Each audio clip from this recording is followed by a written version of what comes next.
Beth Poss, and welcome to the second video in our series, Curating Apps for Early Learning. In this session, we will examine apps as resources to promote language development and play. Let's review. What makes an effective learning app for early childhood? It should be open-ended to support play and problem solving. It will promote literacy, language, and vocabulary development. It includes rich, engaging activities that invite a high degree of interactivity and control by the user, not simply passive watching. The app could encourage movement, both fine and gross motor. It enhances and encourages interactions with adults or peers, rather than promoting solitary exploration. Children of different cultures should be able to see themselves in the app, or the app should reflect the cultural diversity of the world around them and be free of stereotypes. And of course, the app should meet a developmental need. How can we use apps to promote language? The right app will help build vocabulary, encourage turn-taking and verbal exchanges, create opportunities for adults to expand on communicative intent, provide ways for a child to both initiate and imitate language, encourage expressive output, and support language comprehension. We know that literacy and language are intertwined.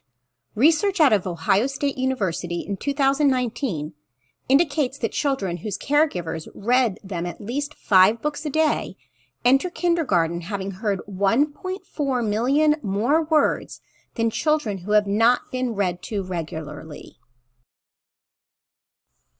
Let's take a look at this video that shows the intersection of reading and language with a young child using an augmentative communication device while his mother reads and models language with him.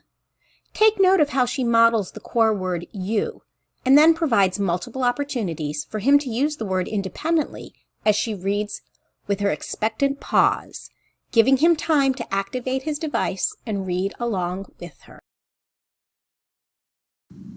You. Here, I hear a lion roaring in my ear. Lion, lion, what do you hear? I hear a hippopotamus snorting in my ear. Hippopotamus, hippopotamus, what do you hear? I hear a flamingo fluting in my ear. Flamingo, flamingo, what do you hear? I hear a zebra braying in my ear. Zebra, zebra, what do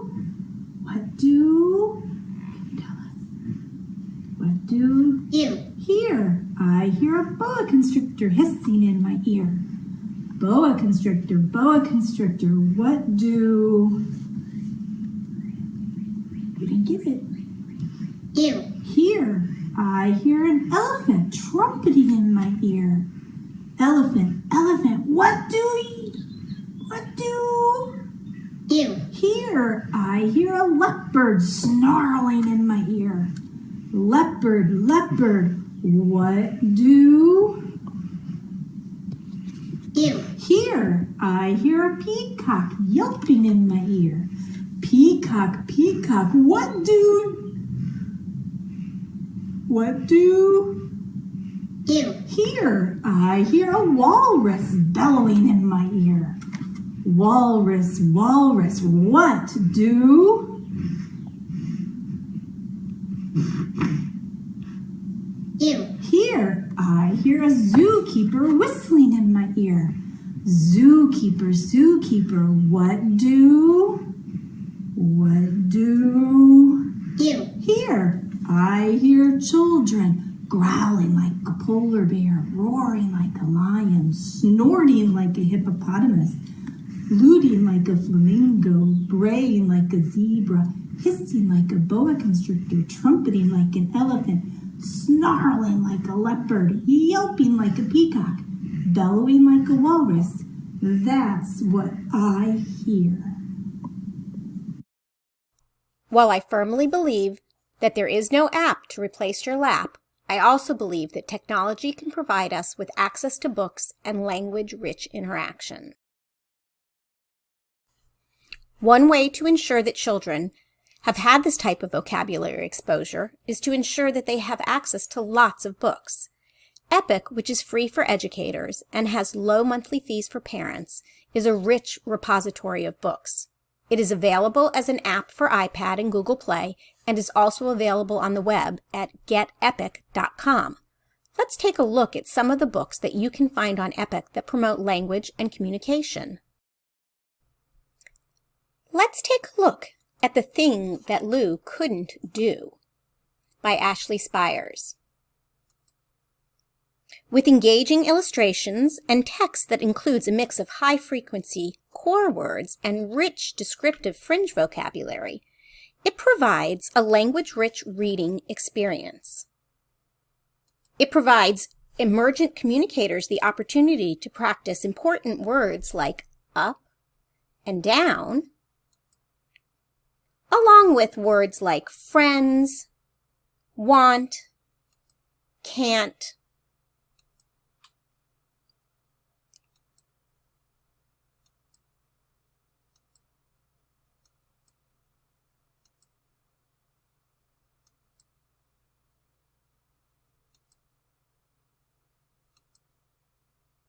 and it sends a great positive message about not yet.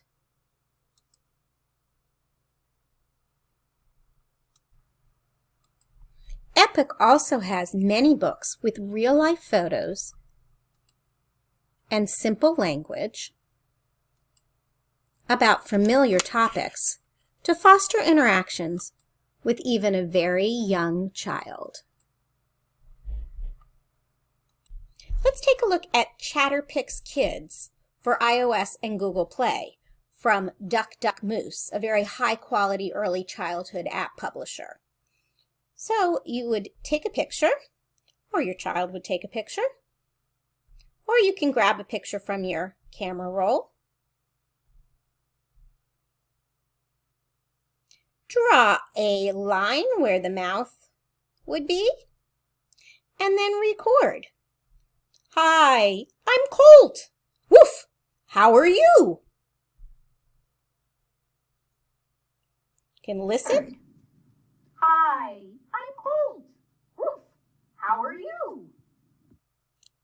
And go on and add stickers. How about a pair of glasses for Colt? He'll look so handsome. And maybe a tie. You can add a frame or text.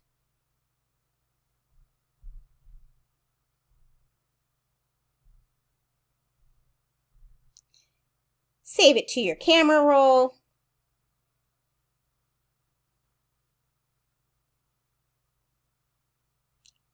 And then play the video.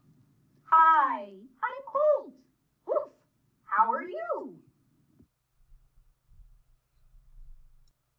Now let's rate Chatterpix Kids using our criteria. It is open-ended to support play.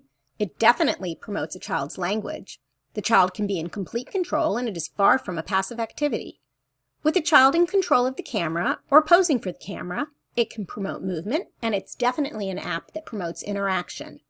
When children are able to use their own pictures or pictures from the world around them, they can see themselves reflected in the technology they are using, and the app meets a developmental need, addressing language, creativity, and play.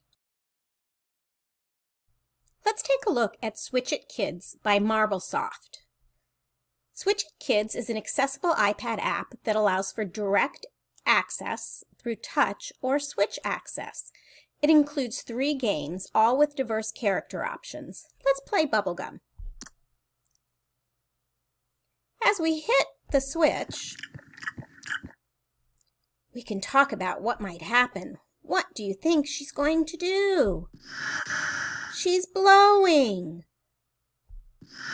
It's getting bigger and bigger. I wonder what will happen. Hit your switch so we can see. Bigger. Oh my goodness, it's really big. What's going to happen if you hit your switch? Oh my goodness, what's going to happen? It's so big.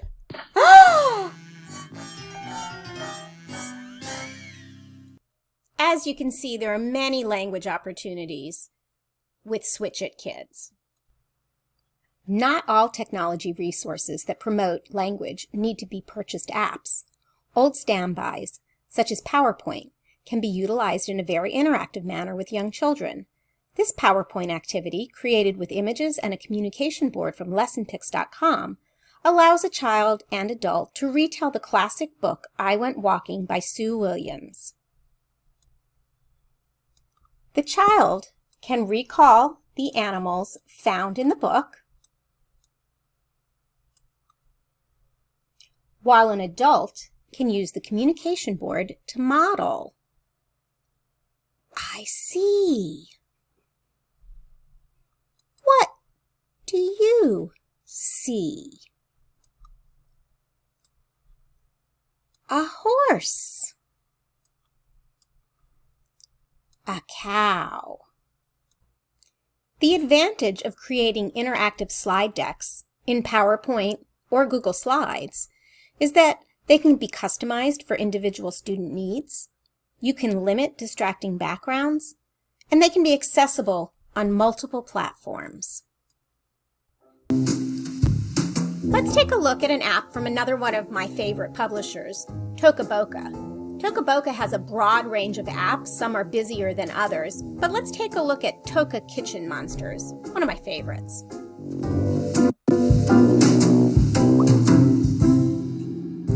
You can choose the monster that you want to play with. And then you can choose the food that you think maybe the monster wants to eat. The monster might give you a little feedback on that. And then you can choose the kitchen utensil that you're going to use with that monster. I think it would be fun to put it in the food processor. Let's see what happens. We need to push to make it go. Push. Oh, push more. Oh, do you want more? Let's push more. Oh, it's getting so messy. Do you think it's ready for him to eat? Oh, I'm not sure he likes this. What if we give him some salt? Let's see if he'll eat it now. Oh, I don't think he likes it. Maybe we should go into the refrigerator and find something else. I wonder what he would like. Maybe a carrot. Ooh, I think that might be a little more popular for him. Let's see, what should we do with it? Maybe we should cut the carrot. Cut. Cut. You think he's ready to eat it? Let's see. Ooh, he seems excited, but let's put a little pepper on it. Should we try to feed it to him? Ooh, I think he likes it. More. He's going to eat. Eat more.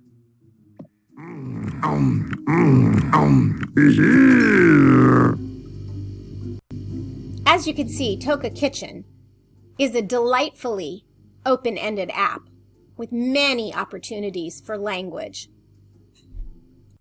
And as a reminder, if we want to make sure that we are transferring that information from the two-dimensional screen to the three-dimensional real world, we could go and play in our own kitchen when we were done with this.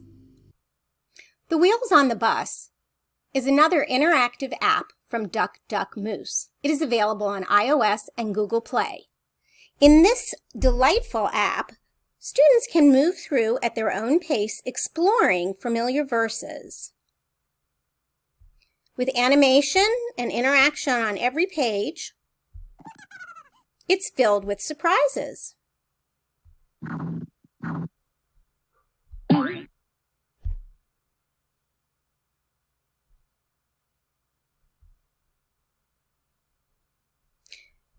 Children can choose to have it silent, listen to the music in English, French, Spanish, Italian, German, or even with a kazoo, or record themselves or an adult singing the familiar verses. Los limpiaparabrisas hacen tris, tris, tris, tris, tris, tris, tris, tris, tris. Los limpiaparabrisas hacen tris. And then just for fun, there's a few unfamiliar verses as well. My favorite is the bubbles on the bus go pop, pop, pop. We're going to look at one more app in this session. It is called Magnetic Alphabet. As we explore this app, I want you to reflect on the list of criteria that we've been looking at to rate apps. I can put some letters up. I can put lowercase letters up. I can move those around, put them off to the side if I want to. Let's see what else. I've got cursive, uppercase and lowercase. Oh, and numbers. And cutouts and shapes. Oh, and all sorts of different stickers. Some crazy monsters, animals, adventure, people. I can change the background. And if I don't want any of those things on there, I can easily just sweep them away and continue to look through my backgrounds until I find something that I want to work on. Oh, maybe we've got a construction worker on the moon.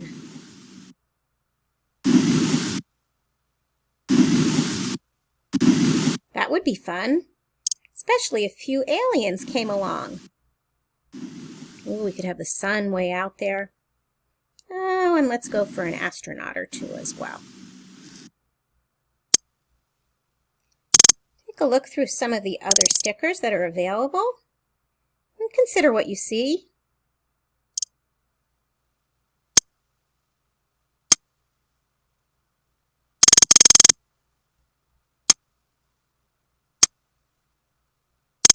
Maybe there's a pufferfish in outer space.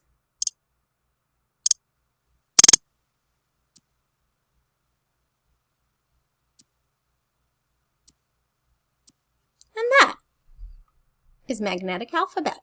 We'll look at it again in another upcoming session. So consider for a moment, and what are your thoughts? Is it open-ended to support play? Could you use this app to promote literacy and vocabulary? Do you think the children you work with would find it engaging and interactive? Does it encourage any movement? Does it encourage interactions with adults or peers as opposed to solitary play? What are your thoughts on the cultural diversity? Is it free of stereotypes, and does it meet a developmental need? You've had an opportunity throughout this session to consider these factors in a variety of apps and to use it going forward as you choose resources to use with the children that you work with. As we end this session, reflect on these questions. How can I use electronic media to enhance communication and play for young children?